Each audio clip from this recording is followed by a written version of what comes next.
Baiklah, saya akan ngasih contoh soal metode 2 fase kasus maksimum.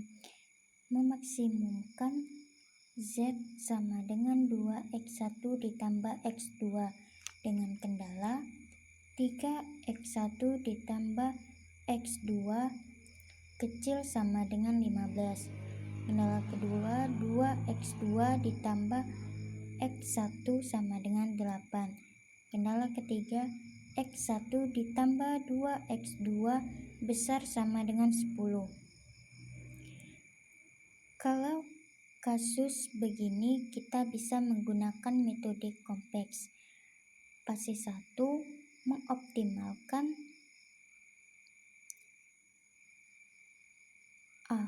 mengoptimalkan fungsi tujuan A. Selanjutnya bentuk baku, khususnya maksimum A-nya berkoefisien negatif, maka A sama dengan min A1 min A2.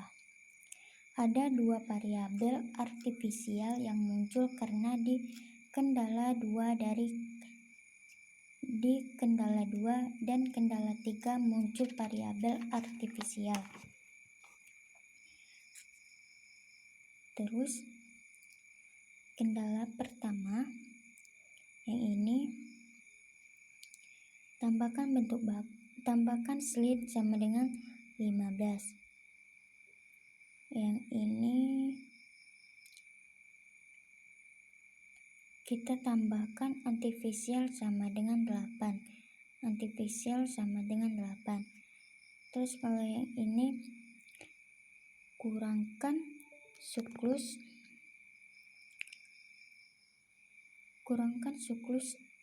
A2 sama dengan 10. Selanjutnya substitusikan A1 dan A2 dari kendala ke fungsi tujuan. Jadi A1 sama dengan 8 dikurang 2x1 dikurang x2. Dari kendala ketiga terdapat A2 sama dengan 10 dikurang x1 dikurang 2x2 ditambah suklus 2. Kita jumlahkan, jadi hasilnya A1 ditambah A2 sama dengan 18 dikurang 3x2 dikurang 3x2 ditambah suklus 2. Sehingga kita dapat menulis A sama dengan min A1 min A2. Maka ini menjadi min 18 ditambah 3x1 ditambah 3x2 kurang suklus 2. Semuanya selain konstan dipindahkan ke kiri menjadi A sama dengan A min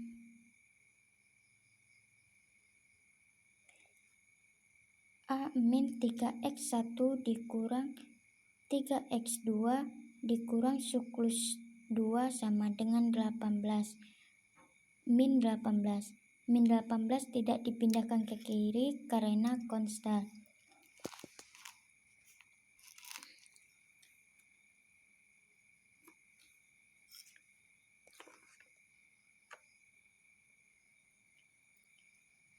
Lalu kita letakkan ke dalam tabel simplex. Yang pertama, tabel berbasis awal ada slet antifisial yaitu S1, antifisialnya A1, A2, A. Yang di atas ini semuanya adalah variabel yaitu X1, X2, S1, S2, A1, A2, NK. Lalu kita masukkan angka-angka pada kendala pertama. Angkanya dimasukkan semua. Ini yang A Tadi fungsi tujuannya yang kanan adalah min 18. Terus kita lakukan operasi baris. Kita tentukan kolom before dulu karena kasusnya maksimum. Kolom before itu negatif angka terbesar karena di sini negatif angka terbesarnya min 3 sama min 3. Kita pilih salah satu saja. Saya akan memilih yang pada baris X2. Kalau mau pilih pada kolom X2, mau pilih kolom X1 juga boleh. Jadi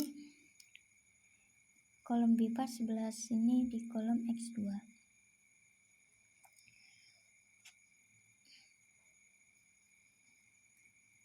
Sehingga kita bisa mencari rasio 5 dengan 15 dibagi 1 itu rasionya 15, 8 dibagi 1 itu rasionya 8, 10 dibagi 2 itu rasionya 5. Kita cari rasio yang terkecil, yaitu 5. Maka baris A2 menjadi before, sehingga 2 ini menjadi kolom before. Lalu kita isi tabel simplex yang kedua. Kita misalkan pada tabel simplex yang pertama dengan melakukan operasi baris. Baris pertama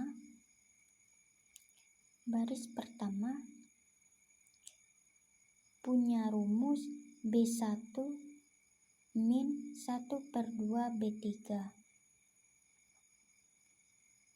Terus baris kedua rumusnya B2 min 1/2 B3. Kemudian baris ketiga ini kita dapatkan yaitu 1/2 B3. Lalu B4 dikurangi min 3/2 dikali B3, sehingga menjadi B4 ditambah 3/2 B3.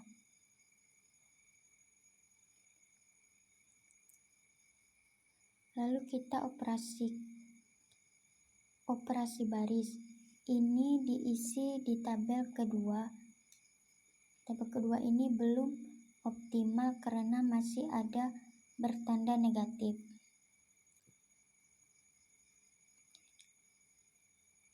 Di barisan A ini ada negatif karena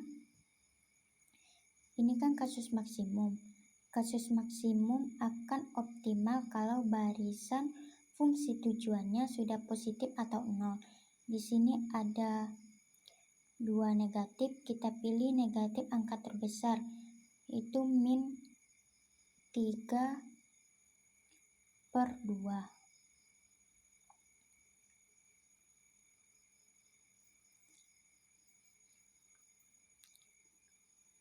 Kolom X1 ini sebagai kolom before. Rasionya berarti 10.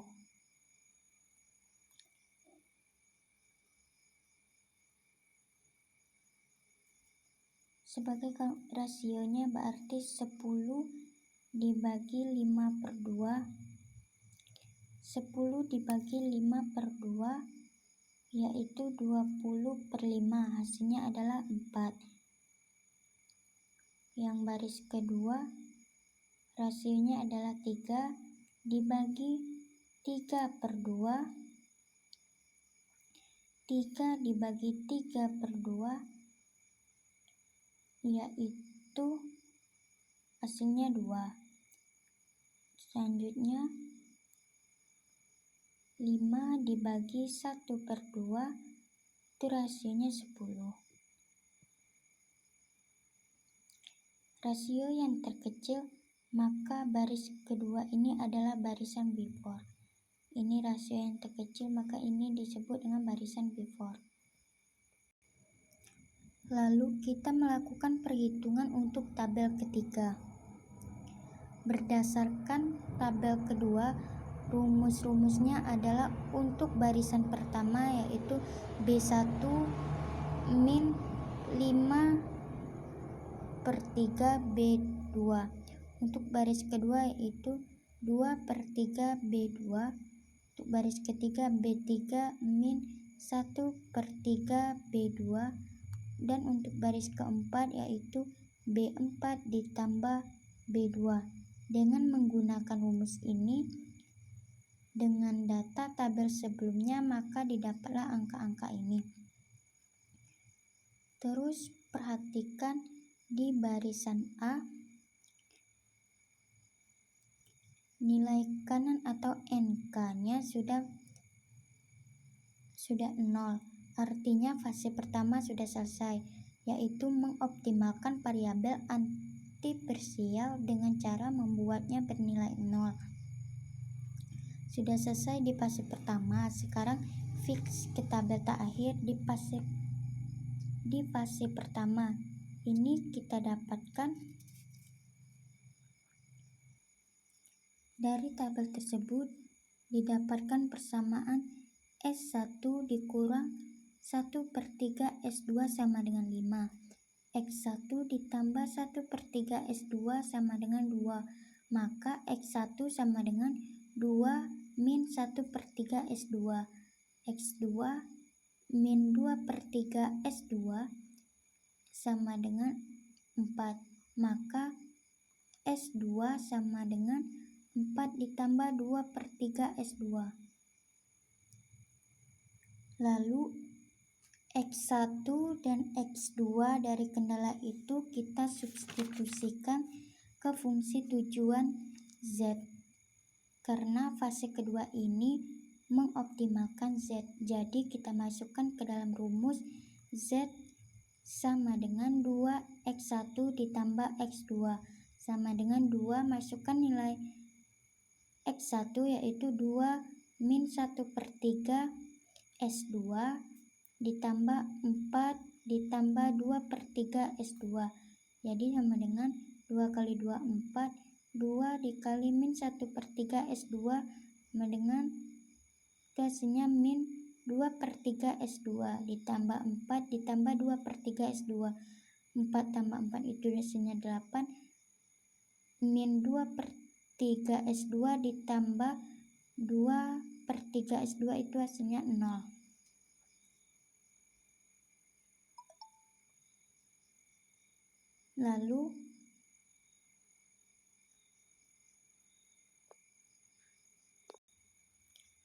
Lalu kita masukkan ke dalam tabel. Dari angka-angka ini kita dapatkan barisan Z baru. Itu Z sama dengan 8. Z sama dengan 8 dari tabel terlihat sudah optimal karena di barisan Z sudah tidak ada angka negatif. Jadi X1 itu hasilnya sama dengan 2, X2 itu 4, Z sama dengan 8.